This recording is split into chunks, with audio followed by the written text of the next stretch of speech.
Elias Whitney, D.D., principal of the Theological College of St. George's, was much addicted to opium. The habit grew upon him, as I understand, from some foolish freak when he was at college, for having read De Quincey's description of his dreams and sensations, he had drenched his tobacco with laudanum in an attempt to produce the same effects. He found, as so many more have done, that the practice is easier to attain than to get rid of, and for many years he continued to be a slave to the drug, an object of mingled horror and pity to his friends and relatives. I can see him now, with yellow, pasty face, drooping lids, and pinpoint pupils, all huddled in a chair, the wreck and ruin of a noble man. One night, it was in June, '89, there came a ring to my bell, about the hour when a man gives his first yawn and glances at the clock. I sat up in my chair, and my wife laid her needlework down in her lap and made a little face of disappointment. "A patient," said she. "You'll have to go out." I groaned, for I was newly come back from a weary day. We heard the door open, a few hurried words, and then quick steps upon the linoleum. Our own door flew open, and a lady, clad in some dark-colored stuff, with a black veil, entered the room. "You will excuse me calling so late," she began. And then, suddenly losing her self-control, she ran forward, threw her arms about my wife's neck, and sobbed upon her shoulder. "Oh, I'm in such trouble," she cried. "I do so want a little help." "Why," said my wife, pulling up her veil, "it is Kate Whitney. How you startled me, Kate. I had not an idea who you were when you came in." "I didn't know what to do, so I came straight to you." That was always the way. Folk who were in grief came to my wife, like birds to a lighthouse. "It was very sweet of you to come. Now, you must have some wine and water and sit here comfortably and tell us all about it. Or should you rather that I sent James off to bed?" "Oh, no, I want the doctor's advice and help, too. It's about Isa. He has not been home for 2 days. I'm so frightened about him." It was not the first time that she had spoken to us of her husband's trouble, to me as a doctor, to my wife as an old friend and school companion. We soothed and comforted her by such words as we could find. Did she know where her husband was? Was it possible that we could bring him back to her? It seems that it was. She had the surest information that of late he had, when the fit was on him, made use of an opium den in the farthest east of the city.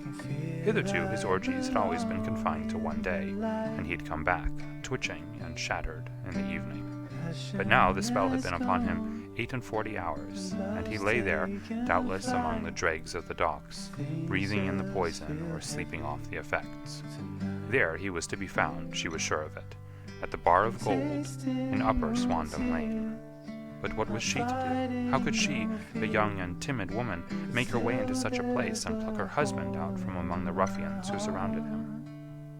There was the case, and of course there was but one way out of it. Might I not escort her to this place? And then, as a second thought, why should she come at all? I was Isa Whitney's medical advisor, and as such I had influence over him. I could manage it better if I were alone. I promised her on my word that I would send him home in a cab within 2 hours, if he were indeed at the address which she had given me. And so in 10 minutes I had left my armchair and cheery sitting room behind me, and was speeding eastward in a hansom on a strange errand, as it seemed to me at the time, though the future only could show how strange it was to be. But there was no great difficulty in the first stage of my adventure. Upper Swandam Lane is a vile alley, lurking behind the high wharves which line the north side of the river to the east of London Bridge. Between a slop shop and a gin shop, approached by a steep flight of steps leading down to a black gap like the mouth of a cave, I found the den of which I was in search. Ordering my cab to wait, I passed down the steps, worn hollow in the center by the ceaseless tread of drunken feet. And by the light of a flickering oil lamp above the door, I found the latch and made my way into a long, low room, thick and heavy with the brown opium smoke, and terraced with wooden berths, like the forecastle of an emigrant ship. Through the gloom one could dimly catch a glimpse of bodies lying in strange, fantastic poses, bowed shoulders, bent knees, heads thrown back, and chins pointing upward, with here and there a dark, lackluster eye turned upon the newcomer. Out of the black shadows there glimmered little red circles of light, now bright, now faint, as the burning poison waxed or waned in the bowls of the metal pipes. The most lay silent, but some muttered to themselves, and others talked together in a strange, low, monotonous voice, their conversation coming in gushes, and then suddenly tailing off into silence, each mumbling out his own thoughts and paying little heed to the words of his neighbor. At the farther end was a small brazier of burning charcoal, beside which, on a three-legged wooden stool, there sat a tall, thin old man, with his jaw resting upon his two fists, and his elbows upon his knees, staring into the fire.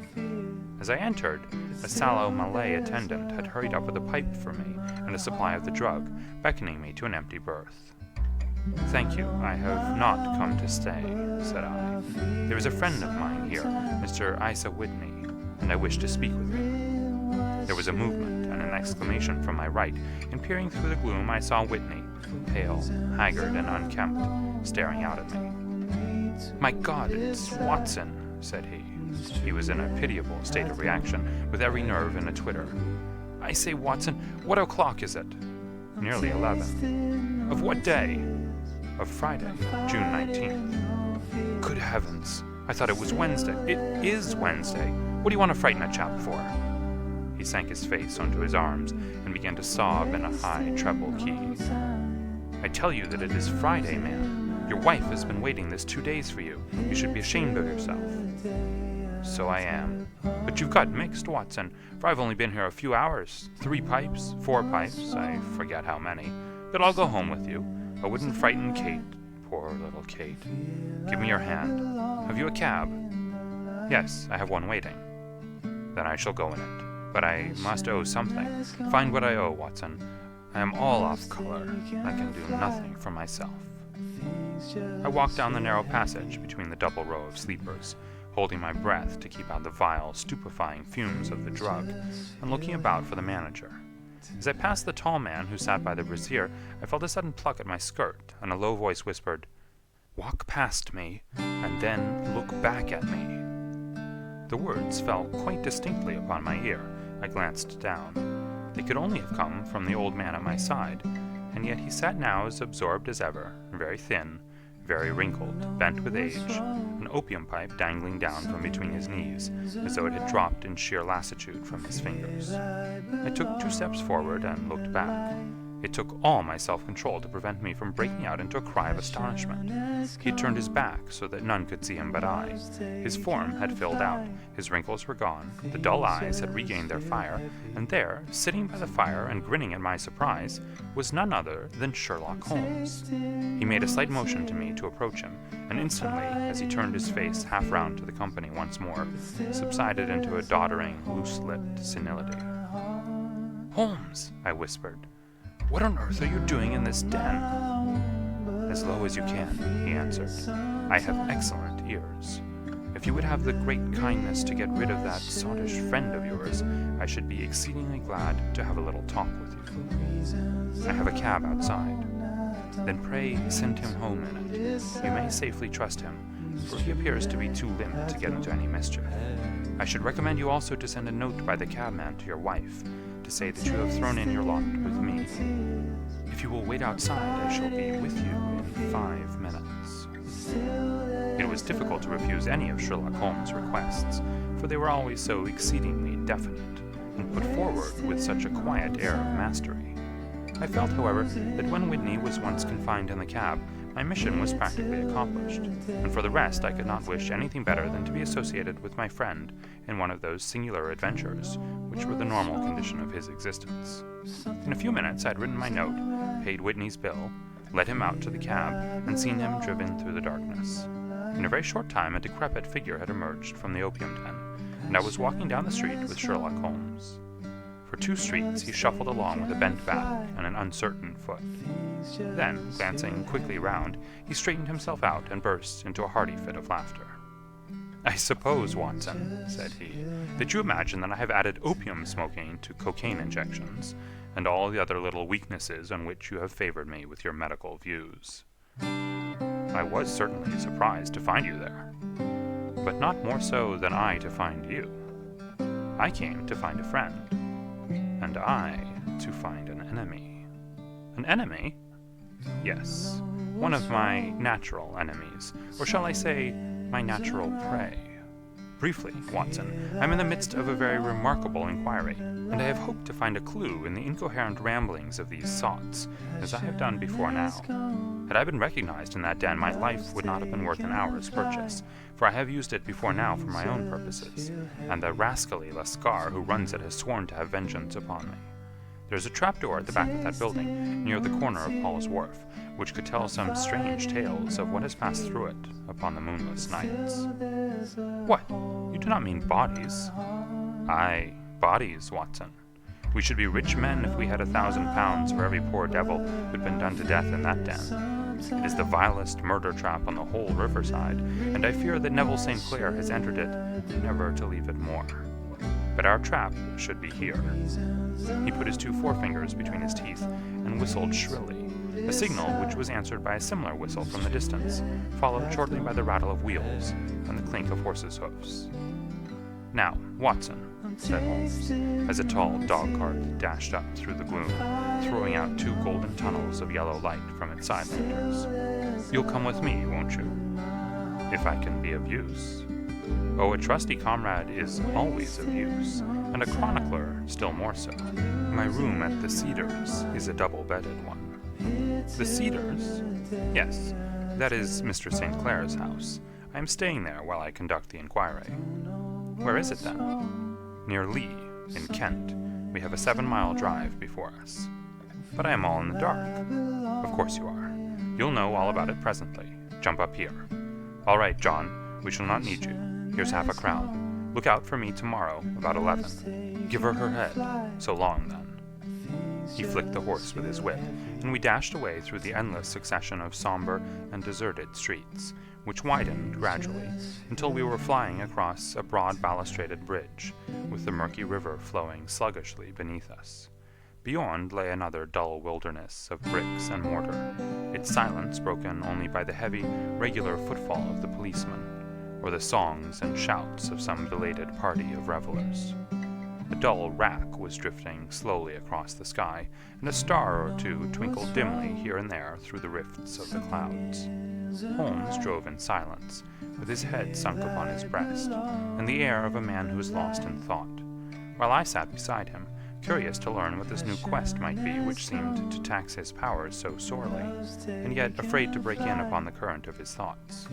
We had driven several miles, and were beginning to get to the fringe of the belt of suburban villas, when he shook himself, shrugged his shoulders, and lit up his pipe with the air of a man who has satisfied himself that he is acting for the best. You have a grand gift of silence, Watson, said he. It makes you quite invaluable as a companion. Upon my word, it is a great thing for me to have someone to talk to, for my own thoughts are not over-pleasant. I was wondering what I should say to this dear little woman tonight when she meets me at the door. You forget that I know nothing about it. I shall just have time to tell you the facts of the case before we get to Lee. It seems absurdly simple, and yet somehow I can get nothing to go upon. There's plenty of thread, no doubt, but I can't get the end of it into my hand. Now, I'll state the case clearly and concisely to you, Watson, and maybe you can see a spark where all is dark to me. Proceed, then. Some years ago, to be definite, in May 1884, there came to Lee a gentleman, Neville St. Clair by name, who appeared to have plenty of money. He took a large villa, laid out the grounds very nicely, and lived generally in good style. By degrees he made friends in the neighborhood, and in 1887 he married the daughter of a local brewer, by whom he now has 2 children. He had no occupation, but was interested in several companies, and went into town as a rule in the morning, returning by the 5:14 from Cannon Street every night. Mr. St. Clair is now 37 years of age, is a man of temperate habits, a good husband, a very affectionate father, and a man who is popular with all who know him. I may add that his whole debts at the present moment, as far as we've been able to ascertain, amount to £88 10 while he has £220 standing to his credit in the Capital and Counties Bank. There is no reason, therefore, to think that money troubles have been weighing upon his mind. Last Monday, Mr. Neville St. Clair went into town rather earlier than usual, remarking before he started that he had 2 important commissions to perform, and that he would bring his little boy home a box of bricks. Now, by the merest chance, his wife received a telegram upon this same Monday, very shortly after his departure, to the effect that a small parcel of considerable value, which she had been expecting, was waiting for her at the offices of the Aberdeen Shipping Company. Now, if you are well up in your London, you will know that the office of the company is in Fresno Street, which branches out of Upper Swandam Lane, where you found me tonight. Mrs. St. Clair had her lunch, started for the city, did some shopping, proceeded to the company's office, got her packet, and found herself at exactly 4:35 walking through Swandam Lane on her way back to the station. Have you followed me so far? It is very clear. If you remember, Monday was an exceedingly hot day, and Mrs. St. Clair walked slowly, glancing about in the hope of seeing a cab, as she did not like the neighborhood in which she found herself. While she was walking in this way down Swandam Lane, she suddenly heard an ejaculation or cry, and was struck cold to see her husband looking down at her, and, as it seemed to her, beckoning to her from a second-floor window. The window was open, and she distinctly saw his face, which she describes as being terribly agitated. He waved his hands frantically to her, and then vanished from the window so suddenly that it seemed to her that he had been plucked back by some irresistible force from behind. One singular point which struck her quite feminine eye was that although he wore some dark coat, such as he had started to town in, he had on neither collar nor necktie. Convinced that something was amiss with him, she rushed down the steps, for the house was none other than the opium den in which you found me tonight, and running through the front room, she attempted to ascend the stairs which led to the first floor. At the foot of the stairs, however, she met this Lascar scoundrel of whom I have spoken, who thrust her back and, aided by a Dane, who acts as assistant there, pushed her out into the street. Filled with the most maddening doubts and fears, she rushed down the lane, and by rare good fortune met in Fresno Street a number of constables with an inspector, all on their way to their beat. The inspector and 2 men accompanied her back, and in spite of the continued resistance of the proprietor, they made their way up to the room in which Mr. St. Clair had last been seen. There was no sign of him there. In fact, in the whole of that floor there was no one to be seen, save a crippled wretch of hideous aspect, who it seems made his home there. Both he and the Lascar stoutly swore that no one else had been in the front room during the afternoon. So determined was their denial that the inspector was staggered, and had almost come to believe that Mrs. St. Clair had been deluded when, with a cry, she sprang at a small deal box which lay upon the table and tore the lid from it. Out there fell a cascade of children's bricks. It was the toy which he had promised to bring home. This discovery, and the evident confusion which the cripple showed, made the inspector realize that the matter was serious. The rooms were carefully examined, and results all pointed to an abominable crime. The front room was plainly furnished as a sitting room, and led into a small bedroom, which looked out upon the back of one of the wharves. Between the wharf and the bedroom window is a narrow strip, which is dry at low tide, but is covered at high tide with at least 4.5 feet of water. The bedroom window was a broad one, and opened from below. On examination, traces of blood were to be seen upon the windowsill, and several scattered drops were visible upon the wooden floor of the bedroom. Thrust away behind a curtain in the front room were all the clothes of Mr. Neville St. Clair, with the exception of his coat. His boots, his socks, his hat, and his watch, all were there. There were no signs of violence upon any of these garments, and there were no other traces of Mr. Neville St. Clair. Out of the window he must apparently have gone, for no other exit could be discovered, and the ominous bloodstains upon the sill gave little promise that he could save himself by swimming, for the tide was at its very highest at the moment of the tragedy. And now as to the villains who seemed to be immediately implicated in the matter. The Lascar was known to be a man of the vilest antecedents, but as, by Mrs. St. Clair's story, he was known to have been at the foot of the stair within a very few seconds of her husband's appearance at the window, he could hardly have been more than an accessory to the crime. His defense was one of absolute ignorance, and he protested that he had no knowledge as to the doings of Hugh Boone, his lodger, and that he could not account in any way for the presence of the missing gentleman's clothes. So much for the Lascar manager. Now for this sinister cripple who lives upon the second floor of the opium den, and who was certainly the last human being whose eyes rested upon Neville St. Clair. His name is Hugh Boone, and his hideous face is one which is familiar to every man who goes much to the city. He is a professional beggar, though in order to avoid the police regulations, he pretends to a small trade in wax vestas. Some little distance down Threadneedle Street, upon the left-hand side, there is, as you may have remarked, a small angle in the wall. Here it is that this creature takes his daily seat, cross-legged with his tiny stock of matches on his lap, and as he is a piteous spectacle, a small rain of charity descends into the greasy leather cap which lies upon the pavement beside him. I have watched the fellow more than once before ever I thought of making his professional acquaintance, and I have been surprised at the harvest which he has reaped in a short time. His appearance, you see, is so remarkable that no one can pass him without observing him.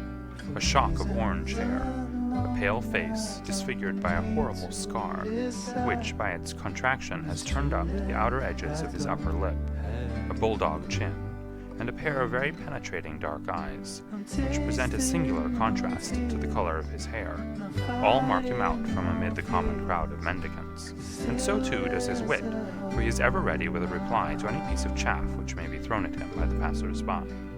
This is the man whom we now learn to have been the lodger at the opium den, and to have been the last man to see the gentleman of whom we are in quest. But a cripple, said I, what could he have done single-handed against a man in the prime of life? He is a cripple in the sense that he walks with a limp, but in other respects he appears to be a powerful and well-nurtured man. Surely your medical experience would tell you, Watson, that weakness in one limb is often compensated for by exceptional strength in the others. Pray, continue your narrative. Mrs. St. Clair had fainted at the sight of the blood upon the window, and she was escorted home in a cab by the police, as her presence could be of no help to them in their investigations. Inspector Barton, who had charge of the case, made a very careful examination of the premises, but without finding anything which threw any light upon the matter. One mistake had been made in not arresting Boone instantly, as he was allowed some few minutes during which he might have communicated with his friend, the Lascar. But this fault was soon remedied, and he was seized and searched, without anything being found which could incriminate him. There were, it is true, some bloodstains upon his right shirt-sleeve, but he pointed to his ring finger, which had been cut near the nail, and explained that the bleeding came from there, adding that he had been to the window not long before, and that the stains which had been observed there came doubtless from the same source. He denied strenuously having ever seen Mr. Neville St. Clair, and swore that the presence of the clothes in his room was as much a mystery to him as to the police.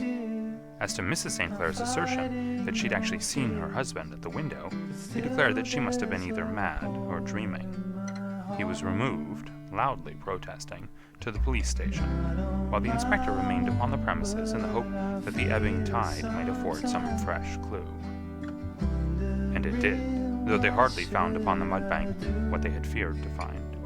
It was Neville St. Clair's coat, and not Neville St. Clair, which lay uncovered as the tide receded. And what do you think they found in the pockets? I cannot imagine. No, I don't think you would guess. Every pocket stuffed with pennies and halfpennies, 421 pennies and 270 halfpennies. It was no wonder that it had not been swept away by the tide. But a human body is a different matter. There was a fierce eddy between the wharf and the house. It seemed likely enough that the weighted coat had remained when the stripped body had been sucked away into the river. But I understand that all the other clothes were found in the room. Would the body be dressed in a coat alone? No, sir, but the facts might be met speciously enough. Suppose that this man Boone had thrust Neville St. Clair through the window. There's no human eye which could have seen the deed. What would he do then? It would of course instantly strike him that he must get rid of the telltale garments. He would seize the coat then, and be in the act of throwing it out, when it would occur to him that it would swim and not sink. He has little time, for he has heard the scuffle downstairs when the wife tried to force her way up, and perhaps he's already heard from his Lascar confederate that the police are hurrying up the street. There's not an instant to be lost. He rushes to some secret hoard where he has accumulated the fruits of his beggary, and he stuffs all the coins upon which he can lay his hands into the pockets to make sure of the coat's sinking. He throws it out, and would have done the same thing with the other garments, had not he heard the rush of steps below, and only just had time to close the window when the police appeared. It certainly sounds feasible. Well, we will take it as a working hypothesis, for want of a better. Boone, as I have told you, was arrested and taken to the station, but it could not be shown that there had ever before been anything against him. He had for years been known as a professional beggar, but his life appeared to have been a very quiet and innocent one.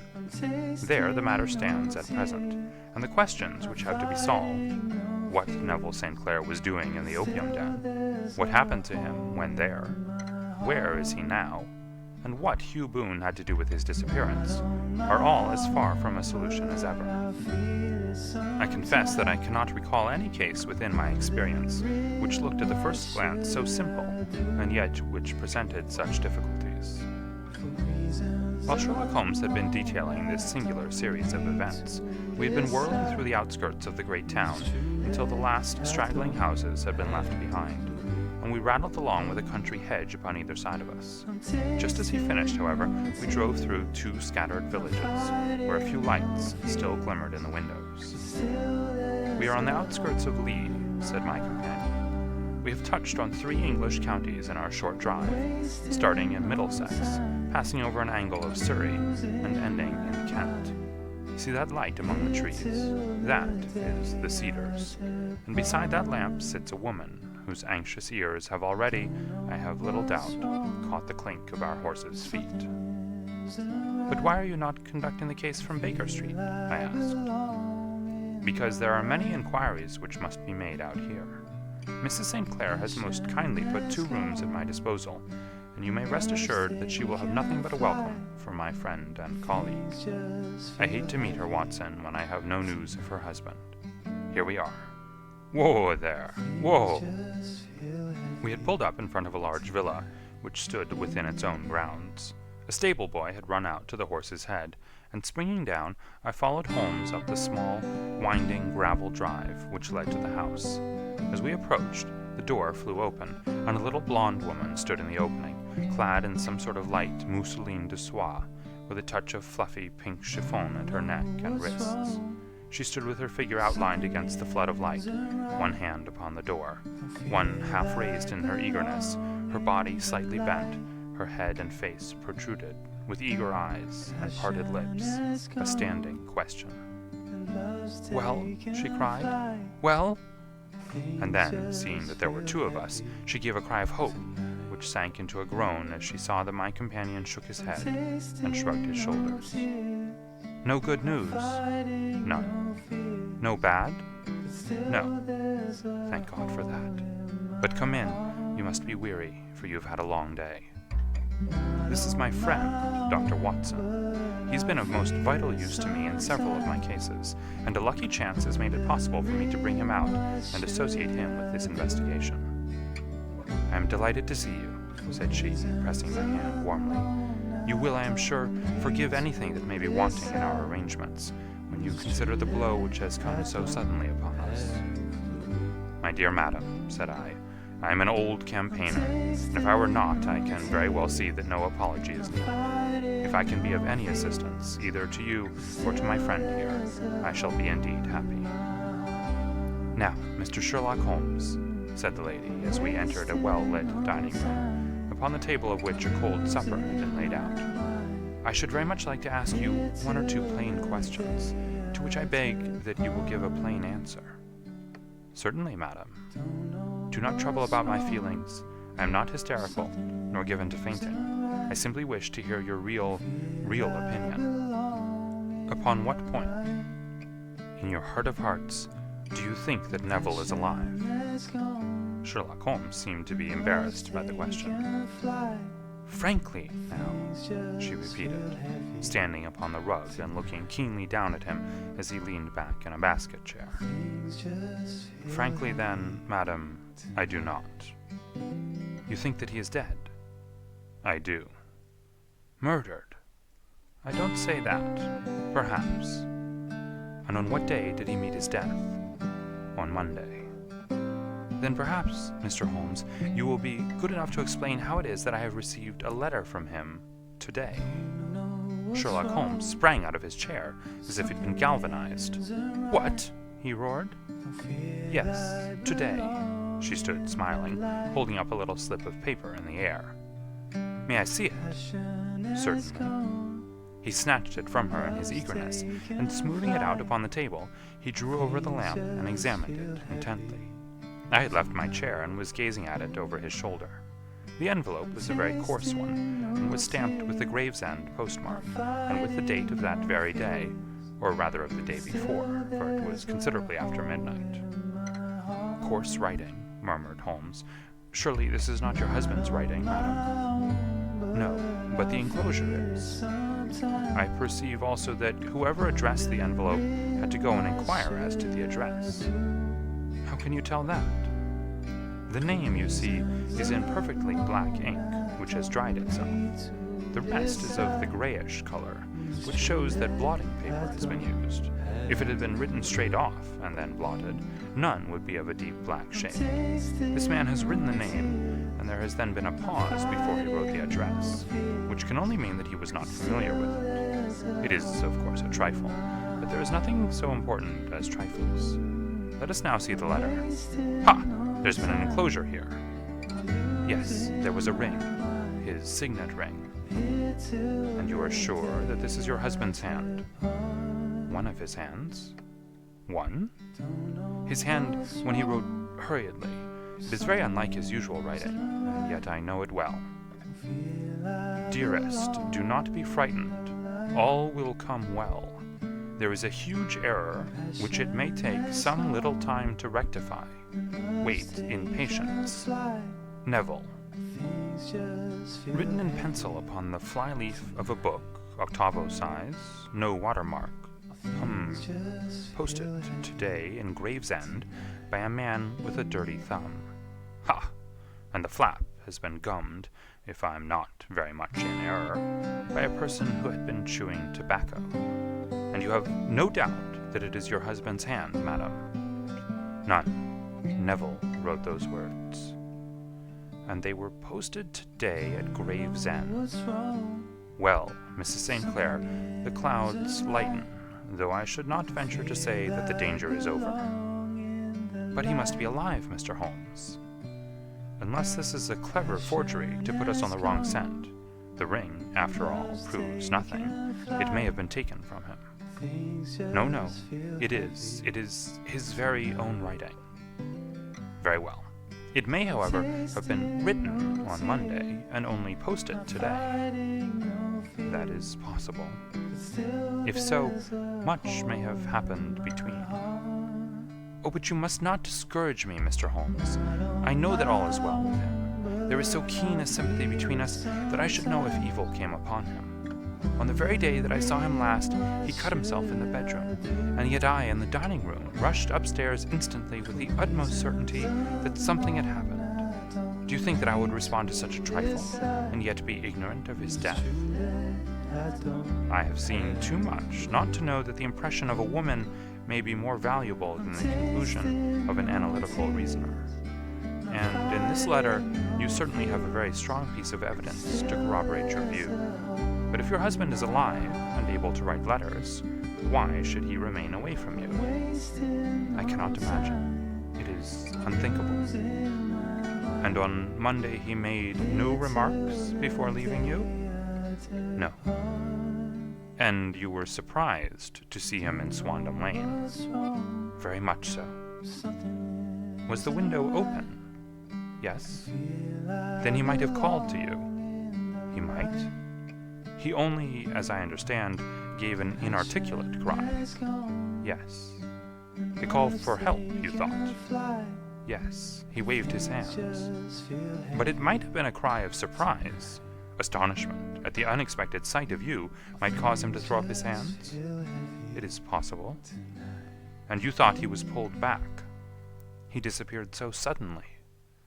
"He might have leaped back. You did not see anyone else in the room?" "No, but this horrible man confessed to having been there, and the Lascar was at the foot of the stairs." "Quite so. Your husband, as far as you could see, had his ordinary clothes on?" "But without his collar or tie. I distinctly saw his bare throat. Had he ever spoken of Swandam Lane? Never. Had he ever showed any signs of having taken opium? Never. Thank you, Mrs. St. Clair. Those are the principal points about which I wished to be absolutely clear. We shall now have a little supper, and then retire, for we may have a very busy day tomorrow. A large and comfortable double-bedded room had been placed at our disposal, and I was quickly between the sheets, for I was weary after my night of adventure. Sherlock Holmes was a man, however, who, when he had an unsolved problem upon his mind, would go for days, and even for a week, without rest, turning it over, rearranging his facts, looking at it from every point of view until he had either fathomed it or convinced himself that his data were insufficient. It was soon evident to me that he was now preparing for an all-night sitting. He took off his coat and waistcoat, put on a large blue dressing gown, and then wandered about the room collecting pillows from his bed and cushions from the sofa and armchairs.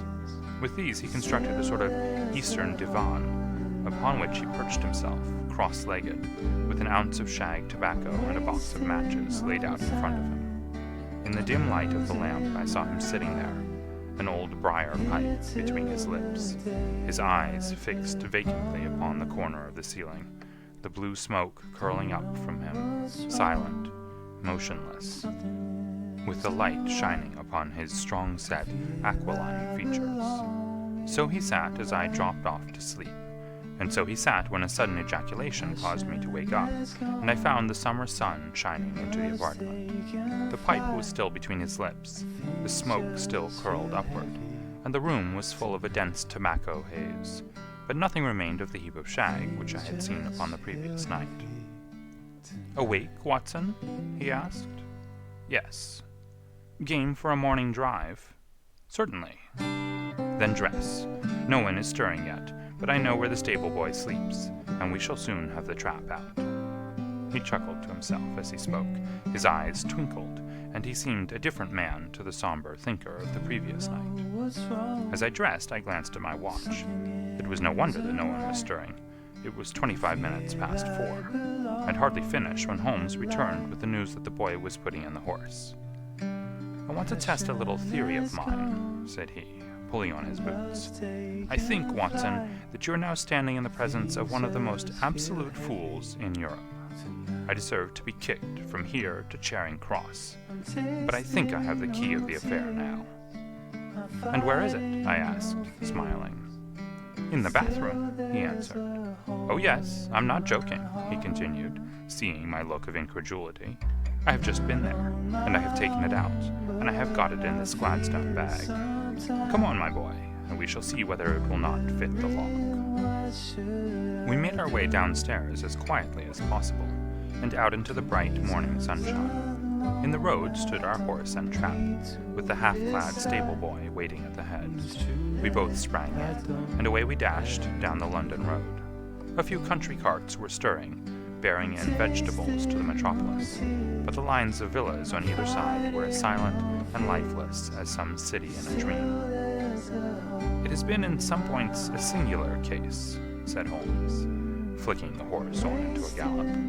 "I confess that I have been as blind as a mole, but it is better to learn wisdom late than never to learn it at all." In town, the earliest risers were just beginning to look sleepily from their windows as we drove through the streets of the Surrey side. Passing down the Waterloo Bridge Road, we crossed over the river, and dashing up Wellington Street, wheeled sharply to the right, and found ourselves in Bow Street.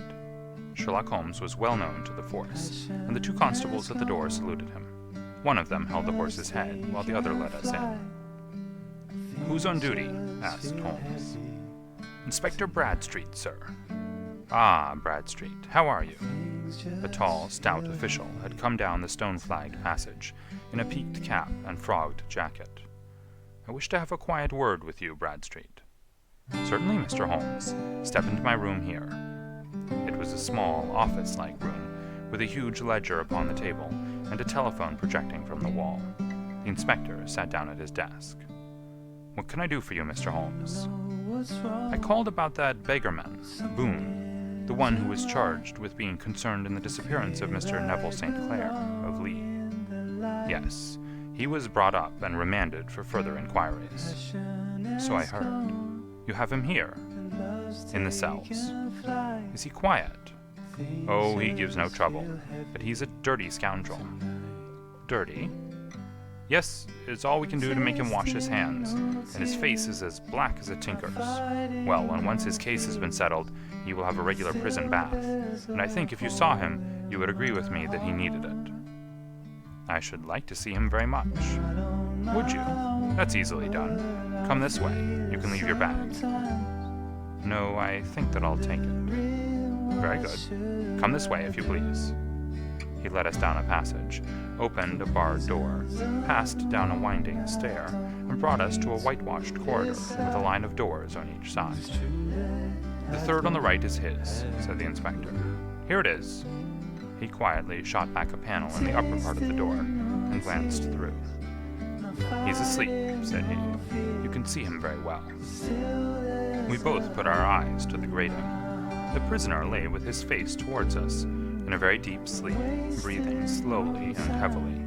He was a middle-sized man, coarsely clad as became his calling, with a colored shirt protruding through the rent in his tattered coat. He was, as the inspector had said, extremely dirty, but the grime which covered his face could not conceal its repulsive ugliness. A broad wheal from an old scar ran right across it from eye to chin, and by its contraction had turned up one side of the upper lip, so that 3 teeth were exposed in a perpetual snarl. A shock of very bright red hair grew low over his eyes and forehead. He's a beauty, isn't he? Said the inspector. He certainly needs a wash, remarked Holmes. I had an idea that he might, and I took the liberty of bringing the tools with me.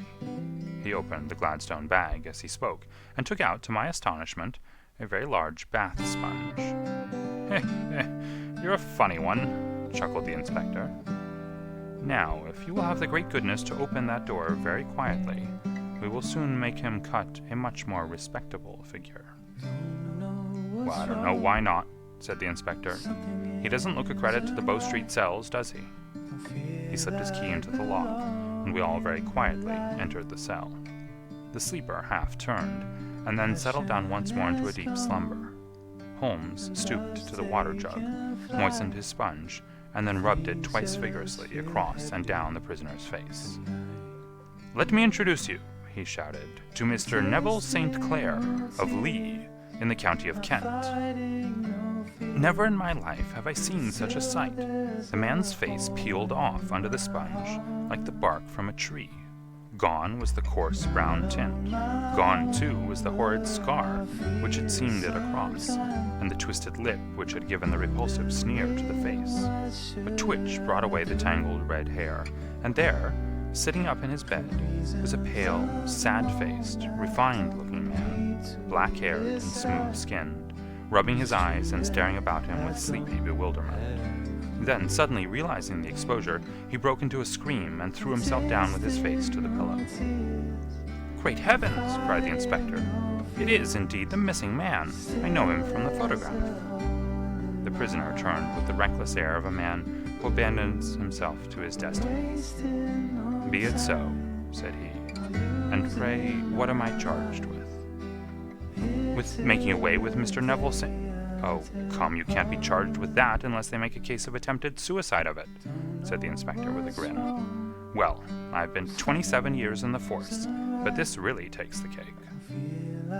If I am Mr. Neville St. Clair, then it is obvious that no crime has been committed, and that therefore I am illegally detained. No crime, but a very great error has been committed, said Holmes. You would have done better to have trusted your wife. It was not the wife, it was the children, groaned the prisoner. God help me, I would not have them ashamed of their father. My God, what an exposure!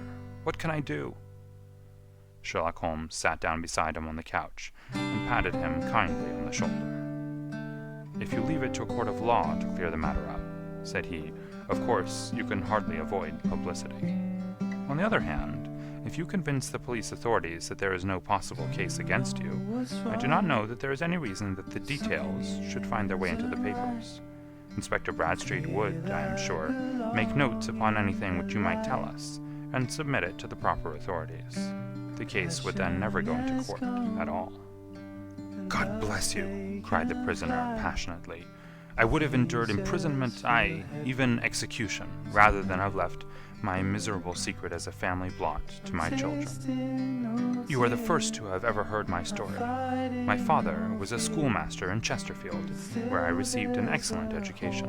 I traveled in my youth, took to the stage, and finally became a reporter on an evening paper in London. One day my editor wished to have a series of articles upon begging in the metropolis, and I volunteered to supply them. There was the point from which all my adventures started.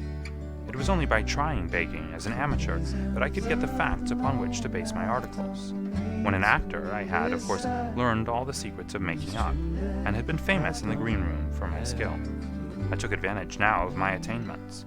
I painted my face, and to make myself as pitiable as possible, I made a good scar, and fixed one side of my lip in a twist by the aid of a small slip of flesh-colored plaster. Then, with a red head of hair, and an appropriate dress, I took my station in the business part of the city, ostensibly as a match seller, but really as a baker. For 7 hours I plied my trade, and when I returned home in the evening, I found to my surprise that I had received no less than 26 shillings and fourpence. I wrote my articles and thought little more of the matter, until some time later I backed a bill for a friend, and had a writ served upon me for £25. I was at my wit's end where to get the money, but a sudden idea came to me. I begged a fortnight's grace from the creditor, asked for a holiday from my employers, and spent the time in begging in the city under my disguise. In 10 days I had the money and had paid the debt. Well, you can imagine how hard it was to settle down to arduous work at £2 a week, when I knew that I could earn as much in a day by smearing my face with a little paint, laying my cap on the ground, and sitting still. It was a long fight between my pride and the money, but the dollars won at last, and I threw up reporting and sat day after day in the corner which I had first chosen, inspiring pity by my ghastly face and filling my pockets with coppers. Only one man knew my secret. He was the keeper of a low den in which I used to lodge in Swandam Lane, where I could every morning emerge as a squalid beggar, and in the evenings transform myself into a well-dressed man about town. This fellow, a Lascar, was well paid by me for his rooms, so that I knew that my secret was safe in his possession. Well, very soon I found that I was saving considerable sums of money. I do not mean that any beggar in the streets of London could earn £700 a year, which is less than my average takings, but I had exceptional advantages in my power of making up, and also in a facility of repartee, which improved by practice and made me quite a recognized character in the city. All day a stream of pennies, varied by silver, poured in upon me, and it was a very bad day in which I failed to take £2. As I grew richer, I grew more ambitious, took a house in the country, and eventually married, without anyone having a suspicion as to my real occupation. My dear wife knew that I had business in the city. She little knew what. Last Monday I had finished for the day and was dressing in my room above the opium den when I looked out of my window and saw, to my horror and astonishment, that my wife was standing in the street, with her eyes fixed full upon me. I gave a cry of surprise, threw up my arms to cover my face, and rushing to my confidant, the Lascar, entreated him to prevent anyone from coming up to me. I heard her voice downstairs, but I knew that she could not ascend. Swiftly I threw off my clothes, pulled on those of a beggar, and put on my pigments and wig. Even a wife's eyes could not pierce so complete a disguise. But then it occurred to me that there might be a search in the room, and that the clothes might betray me. I threw open the window, reopening by my violence a small cut which I had inflicted upon myself in the bedroom that morning. Then I seized my coat, which was weighted by the coppers which I had just transferred to it from the leather bag in which I carried my takings. I hurled it out of the window, and it disappeared into the Thames. The other clothes would have followed, but at that moment there was a rush of constables up the stair, and a few minutes after I found, rather I confess to my relief, that instead of being identified as Mr. Neville St. Clair, I was arrested as his murderer. I do not know that there is anything else for me to explain. I was determined to preserve my disguise as long as possible, and hence my preference for a dirty face. Knowing that my wife would be terribly anxious, I slipped off my ring and confided it to the Lascar at a moment when no constable was watching me, together with a hurried scrawl telling her that she had no cause to fear. "That note only reached her yesterday," said Holmes. Good God, what a week she must have spent. The police have watched this Lascar, said Inspector Bradstreet, and I can quite understand that he might find it difficult to post a letter unobserved. Probably he handed it to some sailor customer of his, who forgot all about it for some days. That was it, said Holmes, nodding approvingly. I have no doubt of it. But have you never been prosecuted for begging? Many times, but what was a fine to me? It must stop here, however, said Bradstreet. If the police are to hush this thing up, there must be no more of Hugh Boone. I have sworn it by the most solemn oaths which a man can take. In that case, I think that it is probable that no further steps may be taken. But if you are found again, then all must come out. I am sure, Mr. Holmes, that we are very much indebted to you for having cleared the matter up. I wish I knew how you reached your results. I reached this one, said my friend, by sitting upon 5 pillows and consuming an ounce of shag. I think, Watson, that if we drive to Baker Street, we shall just be in time for breakfast. End of Adventure 6.